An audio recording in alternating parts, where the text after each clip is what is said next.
দাজ্জালকে কেন লোহার শিকল দিয়ে বেঁধে রাখা হয়েছে?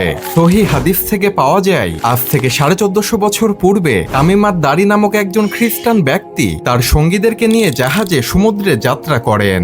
হঠাৎ সমুদ্রের মধ্যে ভয়ঙ্কর ঝড়ের কবলে পড়ে তারা পথ হারিয়ে ফেলে এবং তারা অজানা রহস্যময় একটি দ্বীপে পৌঁছে যায়। তামিমাত দারি ও তার সঙ্গীরা দ্বীপে নামার পর দেখতে পান একটি পশুর মতো অদ্ভুত চেহারার এক প্রাণী, যার গোটা শরীরে কালো পশম দিয়ে ভরপুর। প্রাণীটি বলে, আমি হলাম এখান করা গোয়েন্দা। প্রাণীটি তামিমাত দারি ও তার সঙ্গীদেরকে বলল, তোমরা ওদিকে ওই গুহার মতো স্থানটিতে যাও, সেখানে একজন ব্যক্তি তোমাদের জন্য অপেক্ষা করছে। তামিমাত দারি ও তার সঙ্গীরা সেখানে গিয়ে দেখলেন একটি বিশাল দেহের ব্যক্তি, যার হাত পা লোহার শিকল দিয়ে বেঁধে রাখা হয়েছে।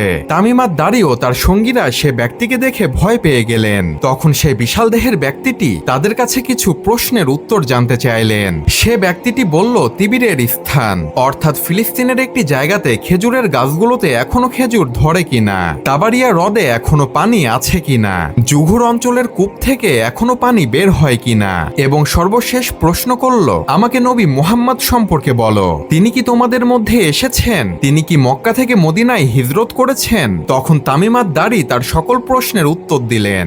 এরপর সেই বিশাল দেহের ব্যক্তিটি বলল, তোমাদের উচিত নবী মুহাম্মদকে মেনে নেওয়া, এতেই তোমাদের কল্যাণ রয়েছে। এরপর সে ব্যক্তিটি তার নিজের পরিচয় দিল।